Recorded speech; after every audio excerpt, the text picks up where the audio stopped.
Current off ஆயிடுச்சா? இந்த AC ஆஃபா? Light எதுவுமே தெரிய மாட்டேங்குது. இது எப்படிப்பா ஷூட் பண்றது? இது இல்லாம எப்படி ஷூட் பண்றது? இதுக்கெல்லாம் என்னப்பா இப்ப எவ்வளவு நம்ம இன்ஜினியரிங் வளர்ந்துருச்சு, ஏன்ப்பா இல்ல? என்ன கரண்ட் இல்லையா? கரண்ட் இல்லைன்னு சொல்றீங்க. கரண்ட் இல்லைன்னா எதுவுமே நடக்காதா? ரைட். இப்போ வெல்கம் பேக் மை சேனல் சொல்லி ஷூட் பண்ணணும்னு ஆரம்பிச்சோட என்ன ஆயிடுச்சு? கரண்ட் ஆஃப் ஆயிடுச்சு. இப்போ ஒரு கரண்ட் ஆஃப் ஆயிடுச்சுன்னா ஒரு ஏசி ஓடாது, லைட் எரியாது, ஃபேன் சுத்தாது, எதுவுமே இப்போ நம்ம ஹியூமன் கம்ஃபர்ட் எதுவுமே நடக்காது. இப்போ இதுக்கெல்லாம் எது ரொம்ப முக்கியம்? கரண்ட் தானே. கரண்ட் எந்த டிபார்ட்மெண்ட்? எலக்ட்ரிக்கல். சோ அதனால இந்த வீடியோல எலக்ட்ரிக்கல் அண்ட் எலக்ட்ரானிக்ஸ் பத்தி நம்ம பார்ப்போம்.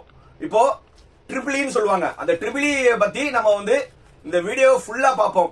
ட்ரிபிள்இயோட அட்வான்டேஜஸ் என்னென்ன ஸ்கோப்ஸ் இருக்கு, எங்கெங்க வேலை வாய்ப்பு இருக்கு, அது நம்ம டீடைலா படிக்கலாம். ரொம்ப சிம்பிளாவே சொல்றேன், ரொம்ப டெக்னிக்கலா நான் சொல்லல, ரொம்ப புரியுற மாதிரி சொல்றேன். ட்ரிபிள்இனா அதுலயே ரெண்டு வேர்ட் இருக்கு, எலக்ட்ரிக்கல் அண்ட் எலக்ட்ரானிக்ஸ். அதே மாதிரி எலக்ட்ரிக்கல்னா சிம்பிளானா ஹை வோல்டேஜ் பத்தி படிக்கிறதெல்லாம் என்னவா இருக்கும்னா எலக்ட்ரிக்கலா இருக்கும். எலக்ட்ரானிக்ஸ்னா லோ வோல்டேஜ் பத்தி படிக்கிறதா இருக்கும். சோ ஹை வோல்டேஜ்னா அந்த வீட்ல நீங்க யூஸ் பண்ற மிக்ஸி, மோட்டார், பவர் ஜெனரேஷன், இந்த மாதிரி பெரிய பெரிய இது, அதாவது பிளக்ல மாட்டிட்டு நீங்க எல்லாமே பாக்குறீங்களா, அது எல்லாமே சிம்பிளா சொல்லணும்னா அதெல்லாம் எலக்ட்ரிக்கல்ல இருக்கும். எலக்ட்ரானிக்ஸ்னா இது என்னது? செல்போன். இது என்னது? லேப்டாப். சோ இந்த மாதிரி ஒரு பவர்ல இருந்து எடுத்து இந்த 12 வோல்ட் மாத்தி எல்லாம் பண்றாங்களே, சோ அந்த மாதிரி வீட்ல இருக்க வாஷிங் மிஷின், ஏசி, இந்த மாதிரிலாம் நீங்க பத்தி படிக்கிறதா எலக்ட்ரானிக்ஸ். சோ எலக்ட்ரிக்கல்ல நீங்க மெயினா என்ன பண்ணுவீங்கன்னா power generation, power transmission, power distribution. அதாவது பவர் எங்க தயாரிக்கிறாங்க, அது எப்படி டிரான்ஸ்மிட் ஆகுது, அது எப்படி ஜெனரேட் ஆகுது, இத பத்தி நீங்க மெயினா எலக்ட்ரிக்கல்ல படிப்பீங்க. சோ எங்கெங்க உங்களுக்கு பவர் ஜெனரேட் ஆகுது, பவர் என்னது, எங்கெங்க உற்பத்தி ஆகுதுன்னு தெரியுமா? முதல்ல இபிஐ தெரியுமில்ல, இபிஐல உங்களுக்கு கரண்ட் வரும். அந்த கரண்டை எப்படி தயாரிப்பாங்க? ஒன்னு தெர்மல் பவர் பிளான்ட்ல பண்ணுவாங்க, நியூக்ளியர் பவர் பிளான்ட்ல பண்ணுவாங்க, சோலார்ல பண்ணுவாங்க, விண்ட் மில்ல பண்ணுவாங்க. இந்த மாதிரி இடத்துல முதல்ல என்ன செய்வாங்க? கரண்டை தயாரிப்பாங்க. புரியுதா? அந்த கரண்டை தயாரிச்சு ஒரு இடத்துல இருக்கும். இங்க தூத்துக்குடி, நெய்வேலி, இங்கெல்லாம் என்ன செய்வாங்க? கரண்டை ஜெனரேட் பண்ணுவாங்க.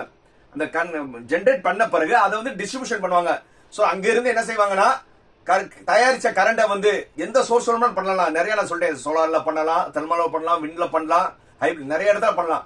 அந்த தயாரிச்ச கரண்ட் எல்லாமே ஒரு இடத்துக்கு வரும், இபில வரும். இப்ப இபி ஆபீஸ்க்கு ஒரு இடத்துல டிஸ்ட்ரிபியூட் பண்ணுவாங்க. அங்க இருந்து டிஸ்ட்ரிபியூட் பண்ண பிறகு அங்க இருந்து இபி ஆபீஸ் எஸ்எஸ் ஒன்னு சொல்லுவாங்க. நீங்க இபி ஆபீஸ்ல இருந்து மறுபடியும் அந்த கரண்ட் என்ன ஆகும்? அந்த டிரான்ஸ்பார்மர் ஒரு இடத்துல வச்சு பிரிச்சு உங்க வீட்டுக்கு வரும். உங்க வீட்டுக்கு வந்த பிறகு மீட்டர் மூலியமா உங்க வீட்டுக்கு வரும். உங்க வீட்டுக்கு வந்த பிறகு ஒவ்வொரு ரூம், ஒவ்வொரு சுவிட்ச் பாக்ஸ்க்கு வயர் மூலியமா கொண்டு போவாங்க. சோ இது எல்லாமே பத்தி நீங்க எலக்ட்ரிக்கல்ல படிப்பீங்க. சிம்பிளா சொல்லிட்டேன். அடுத்தது எலக்ட்ரானிக்ஸ். சோ எலக்ட்ரானிக்ஸ்னா என்ன? செல்போன். இப்போ ஒண்ணும் இல்ல, இப்ப நான் சொன்னேன், இந்த இருக்கு செல்போன். இந்த செல்போனுக்குள்ள பாத்தீங்கன்னா நிறைய பார்ட்ஸ் இருக்கு. ஐசி நிறைய உள்ள போனீங்கன்னா ஒரு போர்டு இருக்கும், ஐசி இருக்கும். இந்த மாதிரி உங்களுக்கு என்ன இருக்கும்? நிறைய பார்ட்ஸ் இருக்கும், மைனூட்டான பார்ட்ஸ். இந்த மைக்ரோ ப்ராசஸர் என்ன, மைக்ரோ கண்ட்ரோலர் என்ன, இந்த மாதிரி அந்த லேப்டாப்ல சின்ன சின்னதுல பாத்தீங்கன்னா அத்தனை பார்ட்ஸ் இருக்கும். அந்த அத்தனை பார்ட்ஸையும் மைனூட்டா அது எப்படி இருக்கு, அது எப்படி ஃபங்க்ஷன் ஆகுது, அது எப்படி ப்ரோக்ராம் பண்றது, அது எல்லாமே பத்தி நீங்க எதுல படிப்பீங்கன்னா எலக்ட்ரானிக்ஸ்ல படிப்பீங்க. சோ மெயினா சின்ன லாஜிக்கு சிம்பிளா சொல்லணும்னா என்னது? லோ வோல்டேஜ் பத்தி, எது லேப்டாப், செல்போனு, டிவி, ஃப்ரிட்ஜ், இந்த மாதிரி இதை பத்தி எல்லாம் நீங்க எலக்ட்ரானிக்ஸ்ல படிப்பீங்க. போக எலக்ட்ரானிக்ஸ்ல எதை படிப்பீங்கன்னா microprocessor, microcontroller, embedded system, VLSI, இந்த மாதிரி நிறைய எதுல படிப்பீங்கன்னா எலக்ட்ரானிக்ஸ்ல படிப்பீங்க. சோ எலக்ட்ரிக்கல் ஒரு பாட்டு, எலக்ட்ரானிக்ஸ் ஒரு பாட்டு. அது போக சார் எலக்ட்ரிக்கல் அந்த எலக்ட்ரானிக்ஸ் மட்டும் தான் படிப்பீங்களா? அப்படி கிடையாது. சோ நீங்க எந்த எலக்ட்ரிக்கல் அண்ட் எலக்ட்ரானிக்ஸ் பிரான்ச் படிச்சாலும் நீங்க கம்ப்யூட்டரோட கோடிங் படிப்பீங்க. So C, C plus plus, Python. So இந்த மாதிரி இப்போதைக்கு எது தேவையோ அந்த கம்ப்யூட்டருக்கான கம்ப்யூட்டர் சயின்ஸ் படிக்கிற அளவுக்கு படிக்க மாட்டீங்க. ஆல்மோஸ்ட் அதுல நீங்க என்ன செஞ்சிருவீங்க? ஒரு 40% நீங்க எப்படி ஆப்ரேட் ஆகுது எல்லாமே தெரிஞ்சுக்கிருவீங்க. சார் இப்ப நான் எலக்ட்ரிக்கல் அண்ட் எலக்ட்ரானிக்ஸ் படிக்கிறது நல்லதா, ஈசின்னு சொல்றாங்களே எலக்ட்ரானிக்ஸ் அண்ட் கம்யூனிகேஷன் எது நல்லதுன்னா அதுக்கான வீடியோ நான் அடுத்தடுத்த வீடியோல வரும். ஆல்மோஸ்ட் வந்து ட்ரிபிளியும் ஈஸியும் மோரால 70% சிலபஸ் வந்து ஒன்னாதான் படிப்பாங்க. புரியுதா? ஏன்னா அதுல எலக்ட்ரிக்கல் அண்ட் எலக்ட்ரானிக்ஸ் ட்ரிபிளி, ஈஸினா எலக்ட்ரானிக்ஸ் அண்ட் கம்யூனிகேஷன்ஸ் ரெண்டுலயும் காமன் என்னது எலக்ட்ரானிக்ஸ். சோ எலக்ட்ரானிக்ஸ் வந்து நீங்க 60% படிப்பீங்க வச்சுக்கோங்க. 40% வந்து ட்ரிபிளி காரவங்க வந்து அந்த பவர் ஜெனரேஷன் அந்த எலக்ட்ரிக்கல் பத்தி படிப்பாங்க. கம்யூனிகேஷன்ல இருக்கிறவங்க என்ன செய்வாங்கன்னா கம்யூனிகேஷன் ரிலேட்டடா பண்ணுவாங்க. இல்ல சார் நான் ட்ரிபிளி எடுத்துட்டேன், ஆனா வந்து நான் வந்து ஈஸி தான் நான் வந்து எடுக்கணும்னு நினைச்சேன், ஆனா ட்ரிபிளி எடுத்துட்டேன் சார், நான் வந்து ட்ரிபிளியே நான் படிக்கலாம்னா எலக்ட்ரிக்கல் ட்ரிபிளி டிகிரி இருக்கும், ஆனா நீங்க ஈஸிக்கான எல்லாமே படிச்சுக்கலாம். ஏன்னா இப்போ வந்து நம்ம அண்ணா யூனிவர்சிட்டி சிலபஸ் வந்து choice base system, vertical choices சொல்லி கொடுத்துட்டாங்க. நீங்க சாய்ஸ் வந்து எலக்டிவே வந்து ஒவ்வொரு செமஸ்டர்லயும் 3 நீங்க சூஸ் பண்ணிக்கலாம். போக நீங்க தேர்ட் இயர் ஃபைனல் இயர்ல நிறைய வந்து நீங்க என்ன செஞ்சுக்கலாம், அந்த வெர்டிகல் சாய்ஸ்னு சொல்லுவாங்க.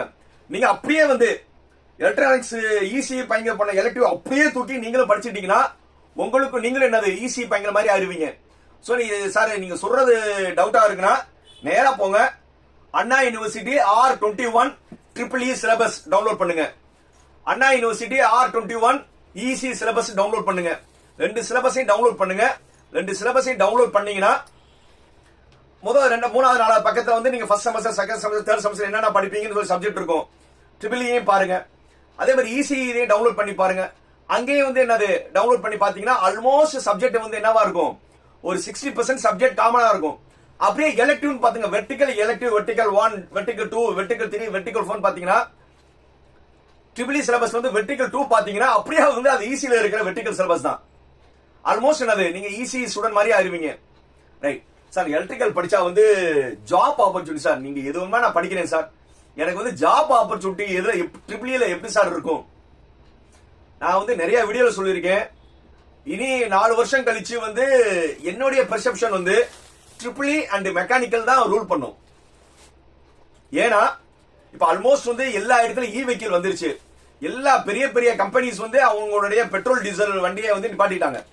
இப்ப ஹீரோ ஹோண்டாவே வந்து இப்ப என்னது 2 வீலர் வந்து எலக்ட்ரிக்கல் வண்டி வர ஆரம்பிச்சு, அவங்களோட லாஸ்ட் வண்டியை நிப்பாட்டிட்டாங்க.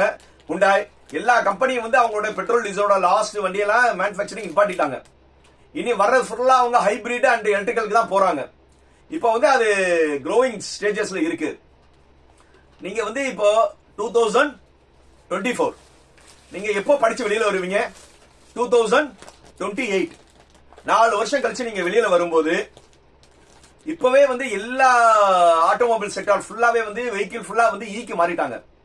நீங்க 2028ல வரும்போது எல்லா வெஹிக்கிளுமே வந்து எலக்ட்ரிக்கல் வெஹிக்கிளா தான் எல்லா இடத்துலயும் இருக்கும்.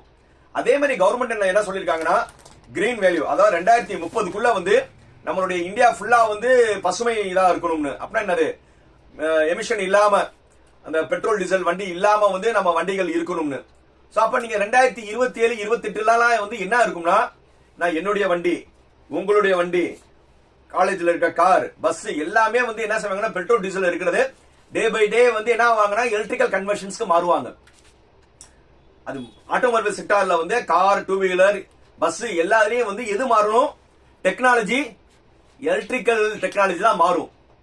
ஆனா நீங்க மாத்துறது ஆட்டோமொபைல் மெக்கானிக்கல் செக்டார், ஆனா நீங்க மாத்த போற டெக்னாலஜி எலக்ட்ரிக்கல். இது அப்போ வந்து நார்மலா வந்து 4 வருஷம் கழிச்சு எந்த செக்டார்ல வேலை அதிகமா இருக்கும் உங்களுக்கே நல்லா தெரியுது. நான் ஏற்கனவே நிறைய வீடியோ சொன்னேன். கம்ப்யூட்டர்ஸா ஒரு சைடு போனீங்கன்னா ஒரு சைடு வந்து இப்போ இன்ட்ரெஸ்ட் இல்லாம எது இருக்கீங்க, மெக்கானிக்கல் எலக்ட்ரிக்கல் இருக்கீங்க. ஆனா வந்து கண் முன்னாடி வந்து எலக்ட்ரிக்கல் இது வந்து வரப்போகுது. இ வெஹிக்கிள்கான பூம்ஸ் நிறைய இருக்க போகுது. எல்லா கார் கம்பெனி, எல்லா 2 வீலர் கம்பெனி, எல்லா இதுலயும் என்ன வரப்போகுது, எலக்ட்ரிக்கல் டெக்னாலஜி தானே வரப்போகுது. அது போக மெயினா சூப்பரா உங்களுக்கு கவர்மெண்ட் ஜாப்ஸ் கிடைக்க வாய்ப்பு அதிகம். ஒவ்வொரு வருஷமே வந்து இபில பாத்தீங்கன்னா ஒரு 4000 to 5000 எய்ஸ் ரிட்டையர்ட் ஆகிட்டே இருப்பாங்க. இந்த கம்பைன் இன்ஜினியர்ஸ் எக்ஸாம் இருக்கும், இபில எக்ஸாம்ஸ் இருக்கும்.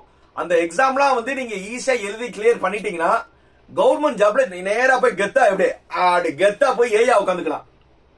முதல் ஜாப்பே உங்களுக்கு என்னது ஏய். வேற எங்கெங்க உங்களுக்கு கவர்மெண்ட் ஜாப் இருக்கு? இபில இருக்கு, ஓஎன்ஜிசில இருக்கு, பெல்லில் இருக்கு, என்டிபிசில இருக்கு, இது எல்லாமே இருக்கு. இங்க ஸ்டேட் கவர்மெண்ட்லயும் கவர்மெண்ட் ஜாப்ஸ் நிறைய இருக்கு, சென்ட்ரல் கவர்மெண்ட்லயும் கவர்மெண்ட் ஜாப்ஸ் நிறைய இருக்கு. சென்ட்ரல் கவர்மெண்ட் என்னது, பெல், ஓஎன்ஜிசி, அங்கெல்லாம் வந்து நீங்க செகண்ட் இயர்ல இருந்தே வந்து நீங்க உங்க சப்ஜெக்ட் ஸ்ட்ராங்கா படிக்க ஆரம்பிச்சிட்டீங்கன்னா நேட்டா ஃபைனல் இயர் வரும்போது கேட் எக்ஸாம் எழுதி கேட் ஸ்கோர் வச்சு நீங்க என்ன செஞ்சிடலாம், கவர்மெண்ட் ஜாபுக்கு போயிடலாம். அது போக எல்லா இண்டஸ்ட்ரியும், எல்லா ஊர்லயும் கம்பெனி இருக்கா, இண்டஸ்ட்ரி இருக்கா, எல்லா இண்டஸ்ட்ரியிலையும் எதுல ஓடுது, மிஷின்லாம் எதுல ஓடுது, கரண்ட்ல தானே ஓடுது. அந்த கரண்ட்டுக்கெல்லாம் வந்து எல்லா இடத்துலயும் வந்து எலக்ட்ரிக்கல் சூப்பர்வைசர் தேவையா இல்லையா? எத்தனையோ இப்ப சும்மா ஒரு எக்ஸாம் அம்பத்தூர்னு சொல்லி சென்னையில நீங்க இருக்கீங்க, அம்பத்தூர் எஸ்டேட் குள்ள போனீங்கன்னா இங்க அத்தனை இருக்கு. எல்லா இடத்துலயும் யார் தேவை? எலக்ட்ரிக்கல் மிஷின் ஓடுறதுக்கு எலக்ட்ரிக்கல் ஆள் வேணும்ல, மெயின்டெனன்ஸ் பண்றதுக்கு எலக்ட்ரிக்கல் சூப்பர்வைசர் வேணும்ல. எல்லா இண்டஸ்ட்ரியிலையும் என்ன தேவை? எலக்ட்ரிக்கல் ஆளுங்க தேவை. அதே மாதிரி ரெவல்யூஷன் வந்து நம்ம இ வெஹிக்கிள் வரப்போகுதுன்னு சொல்லியாச்சு. அங்கேயும் வந்து இப்போ 2028 29 வந்து நிறைய இடத்துல வந்து புதுசா வந்து சப்ஸ்டேஷன், இது சார்ஜிங் ஸ்டேஷன், இ வெஹிக்கிள்கான சர்வீஸ் ஸ்டேஷன்லாம் நிறைய போடணும். 27 28 அவ்வளவு பிளென்டி ஆஃப் ரெவல்யூஷன் இருக்கும். உங்களுக்கு வேலை வாய்ப்பு அவ்வளவு இருக்கும். ஏன்னா இப்போ இந்த வருஷமும் போன வருஷம் லிமிட்டடா தான் நீங்க எலக்ட்ரிக்கல் வந்து சூஸ் பண்றீங்க. இது தவறான, நீங்க இதை சூஸ் பண்றவங்க தான் நான் யார் சொல்லுவேன், ரொம்ப பிரில்லியன்ட் யாரு, ட்ரிபிள் இ மெக்கானிக்கல் எடுக்கிறவங்க. ஏன்னா 27 28 அவ்வளவு ஜாப்ஸ் கண் முன்னாடி இருக்கு. ஆனா கம்ப்யூட்டர்ல வந்து வரலாம், மேபி இருக்கலாம், செய்வாங்கோ அப்படிதான் சொல்றாங்க. கோ கோ மேபி தான். இங்க வந்து ஷூரா என்ன சொல்றாங்க, வருது, வர போறத வந்து உறுதியா நீங்க வேலைக்கான படிப்பை படிப்பீங்களா, வரும் நினைக்கிறதுல போய் படிப்பீங்களா? நான் ஏற்கனவே என்னோட வீடியோ சொல்லியிருக்கேன். எங்க நீங்க வந்து எல்லாருமே ஒரு சைடு கூட்டமா போனீங்கன்னா வேலை கிடைக்கிற கஷ்டம், எங்க கூட்டம் கம்மியா இருக்கும் அங்க டிக்கெட் எடுத்துட்டு போறது புத்திசாலித்தனம். அதே மாதிரிதான் இந்த செக்டார்லாம் வந்து நான் நிறைய வந்து சொல்லணும்னு நினைச்சா இன்னும் பேசிட்டே இருக்கலாம். கோர்ல அவ்வளவு வேலைகள் இருக்கு. அதே மாதிரி நீங்க எம்இ படிச்சு ப்ரொஃபசர் கூட ஆகலாம்ல, எம்இ படிக்கலாம், பிஹெச்டி படிக்கலாம். இந்த மாதிரி நீங்க எஜுகேஷன் லைன்லயே நீங்க என்ன ரிசர்ச்லயே நிறைய போகலாம். சோ அதனால நல்ல ஒரு நீங்க ஜாப் ஆப்பர்ச்சுனிட்டி, நல்ல ஃபியூச்சர் இருக்க மாதிரி பிரான்ச்னா choose electrical and electronics engineering. நீங்க போய் வந்து நான் சொல்றதை நம்ப வேணாம், நீங்க கூகுள்ல போய் வந்து சர்ச் பாருங்க, future job opportunity in triple E போடுங்க. ஏன்னா நான் சொல்றதை நம்ப மாட்டீங்க, கூகுள் சொன்னா நம்புவீங்கல்ல. நீங்க எல்லாரும் விரும்புற ஐடி கம்பெனி என்ன செய்யலாம், வேலைக்கு போலாம். ஐடி கம்பெனிக்கு போறதுக்கு உங்களுக்கு என்ன தேவை, ஏதாவது கோடிங் லாங்குவேஜ் தானே, C C plus plus Python. இன்னைக்கு வந்து பைத்தான் வந்து டாப்ல இருக்கு. நீங்க 4 வருஷத்துக்குள்ள வந்து ஏதாவது ஒரு கோடிங் லாங்குவேஜ் வரும், அதை நீங்க படிச்சுக்கிட்டீங்கனாலும் ஐடி கம்பெனிக்கு வேலைக்கு போய்க்கலாம். சார் கோடிங்கோட இது மட்டும் தான் வந்து வேலைக்கு நினைக்கிறீங்களா கம்ப்யூட்டர் சைட்ல? சார் எலக்ட்ரிக்கல்லையே அவ்வளவு சாஃப்ட்வேர்ஸ் இருக்கு. அந்த சாஃப்ட்வேர்ஸ் எல்லாம் வந்து நான் அதை பார்த்து கூட சொல்லிடுறேன். நார்மலா ஆட்டோகாட், ப்ரோஇ, ஆன்சிஸ், சாலிட் ஒர்க்ஸ், அது போக PSpice, ETAP, LabVIEW, PLC programming, vision 360. So இந்த மாதிரி வந்து நிறைய சாஃப்ட்வேர் எதுலயும் இருக்கு, எலக்ட்ரிக்கல்லையும் இருக்கு. ஸோ நீங்க அங்கே சாஃப்ட்வேர் படிச்சா அந்தந்த டிபார்ட்மெண்ட்லயே நீங்க என்ன செய்யுது, ஒரு கம்ப்யூட்டர் வேலைக்கு போகலாம். ஸோ கம்ப்யூட்டர் வந்து கோடிங் மட்டும் லாங்குவேஜ் கிடையாது. நீங்க எந்த டிபார்ட்மெண்ட் எடுத்தீங்கனாலும் அந்தந்த டிபார்ட்மெண்ட்லயே என்னது சாஃப்ட்வேர்ஸ் இருக்கும். அதையும் பண்ணீங்கனாலும் நீங்க டிசைனா போகலாம். ஸோ மீண்டும் அடுத்த வீடியோல வேற டிபார்ட்மெண்ட் பத்தி பேசும் வரை பாய் பாய்.